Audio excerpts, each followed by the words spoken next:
Hello everyone. Now that we have each of our websites and each one of them still works as a link to the actual image, we're going to get rid of any duplicates and prepare the text to go into Adobe Premiere.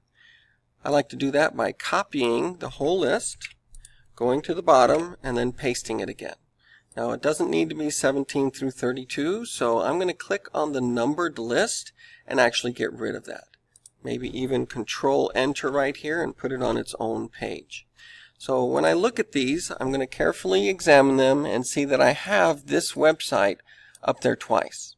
So I'm going to delete one of them and check the rest and see that I do not have any other duplicates.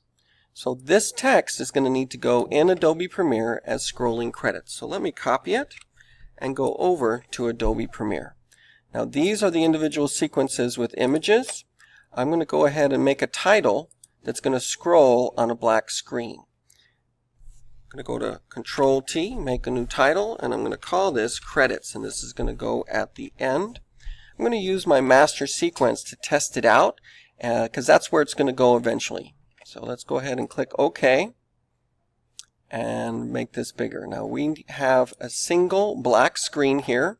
So we're going to draw a text box. I'm going to go from this corner to this corner and then down as far as we can go down past the bottom. That may seem a little unusual, but let me go ahead and Control V paste so you can see all of the different websites. Very easy to read text, but it does go beyond the bottom of the screen. So we're going to use a special tool that's right next to the new title based on current title that we've been using. It's called the Roll Crawl options.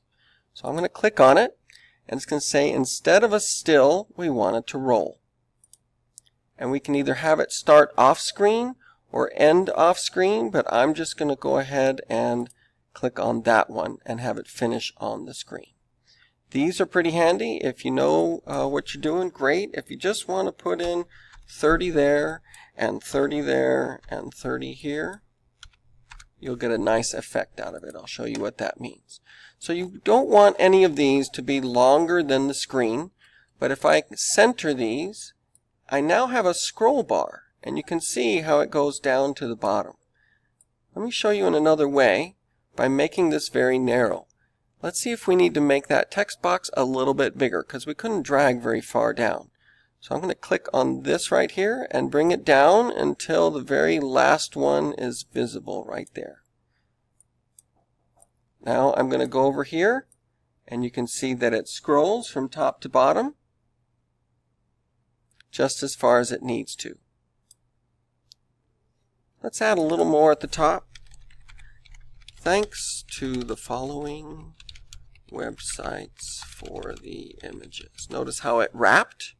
So I can actually make this font bigger than the rest of them and maybe make it a nice 2-line setting there. So let's see if we've got a bold version of this. Won't get too fancy on the text. There's a lot of different options that you already know about. It should be very, very easy to read. Again, I added something at the top, so I'm scrolling down to make sure that I've got all my websites included in the box. Now I'm going to drag that credits title over onto my timeline on master, just temporarily so you can see what that's going to look like. It's actually going to go at the end instead of the beginning. But because it only has 4 seconds, it moves way too fast. If we want it to move slower, we're just going to give it more time. I'm going to drag the end out to 8 seconds, and it should move at half the speed. So you got to find a good speed for the size of the fonts that you've got there. That doesn't look half bad. Maybe go to the 10-second mark here.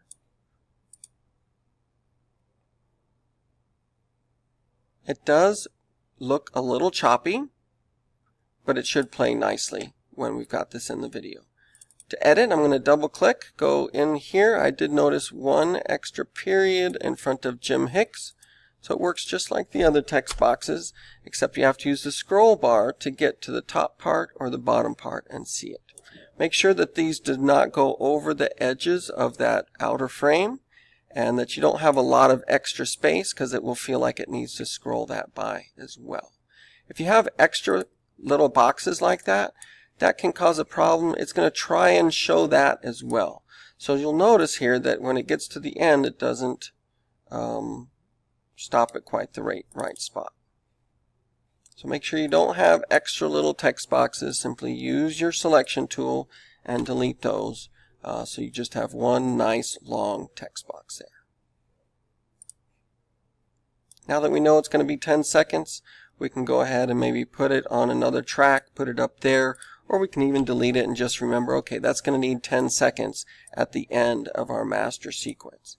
We'll be building this very soon.